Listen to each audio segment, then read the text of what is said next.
going to do a video about Dr. K, or Brendan Kavanagh, the chap, at St Pancras train station. Let's have a talk about that incident and the Chinese contingency, let's say.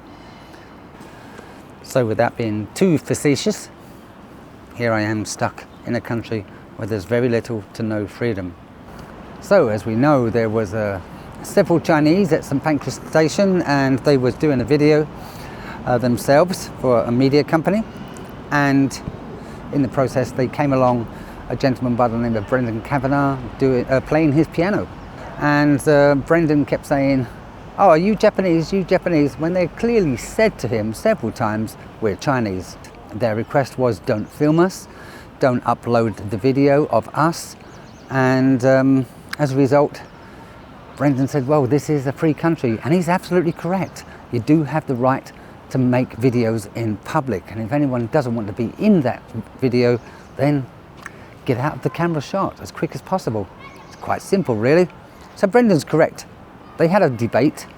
Brendan kept telling them that they're in the UK, and if they don't like it, they can go away.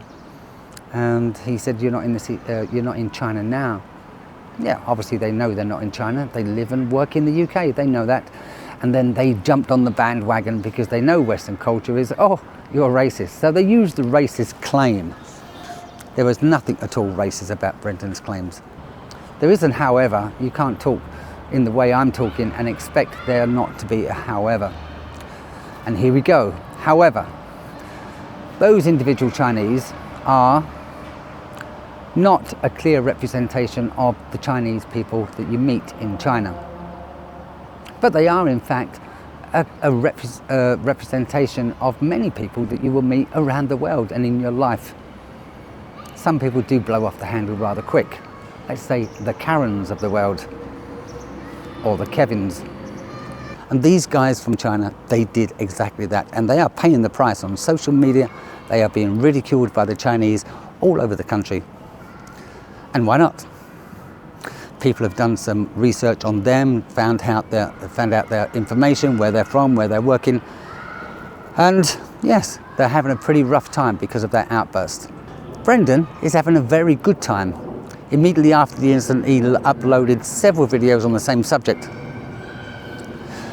Then he uploaded another video in his car saying, "I don't want to say anything too much, but I don't really know, but some people have said, did you listen to her words? Did you listen to what she said? Don't shoot, don't shoot." At 13 minutes into the video, he uploaded that video knowing full well that she did not mean don't shoot him. She was referring to, don't film him, don't film him. Everyone knows that, even Brendan knows that. And he started going on about MI5 and the police. Okay, a load of bollocks, really. And then he uploaded more videos saying he's in trouble with MI5. And just today, I also noticed he's uploaded another video claiming he needs money to support his law case that may be coming against him. Again, a load of rubbish. Is Brendan at fault for milking the system? Not really. That's what social media has done. I mean, he's milking it, and I'm milking it now by talking about him. But I'm talking about him because I think the general public is being misled, not by what the Chinese did. That's indisputable. Everyone can see that. But some of the words and phrases that Brendan's used, and many of the comments that have been used in his favour. I'll give you an example. You may not have the freedom in China, but you have the freedom here in UK. Well, I can tell you, after living in China for quite a long time, okay, I went back to the UK and now I've come back again, you do have lots of freedoms, and the freedom of speech is probably greater than the freedom of speech in England, Canada, America. There's many things you can't say. In China, there's only one thing you can't talk about in public in a bad way, and that is Xi Jinping and the government. Why not? A little bit of respect, maybe a little bit of fear causes respect, discipline, whatever. I don't know, you decide. Do you fear talking about the N-word, using the N-word. Of course you do. Oh, why would you want to? You all want to in your house at times. Why would you want to talk about Hillary Clinton and her corruption and her emails? Why would you want to talk about Joe Biden, Hunter Biden? Why would you want to talk about Edward Snowden and the things he claimed? He had to shoot off because he never had the freedom of speech. Julian Assange, he had the freedom of speech. Did he really? He only told the public the truth and as a result gone into exile. The recent one was Russell Brand, freedom of speech? No. Joe Rogan with the horse injection for COVID, and if you spoke about COVID in a negative way, thinking it may have come from a laboratory and not an animal, you were in very serious trouble. The point I'm making here is when you claim that you have the freedom of speech, are you sure you have the freedom of speech? There are probably 50 subjects that you can't talk about in public or on social media. Yes, you can slander your neighbour, you can slander the royal family, you can slander the British Prime Minister. Nothing will happen, but there's many other things you can't slander. Racism, fatism, ageism, ism.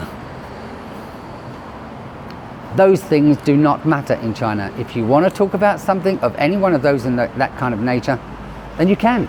It's not offensive. Get it off your chest, say it. Look at the size of this wall. This is a retaining wall. Don't deny most British would like a retaining wall similar to this along the coast to stop the boats coming in full of immigrants. Most Americans would like a retaining wall as big as that along the southern border to stop the illegal immigrants coming in. China has one. It stops illegal immigrants coming in. Illegal immigrants have more freedom in a Western country than the residents of that Western country. Don't deny it, you know it's true. I wish it wasn't true, but it is true. Anyway, so there we go. The whole point of this was to say to you, the general public, the people who watch this video, and everyone out there, Brendan is milking this, and quite rightly so too. He wants his 15 weeks of fame, and he's going to get it.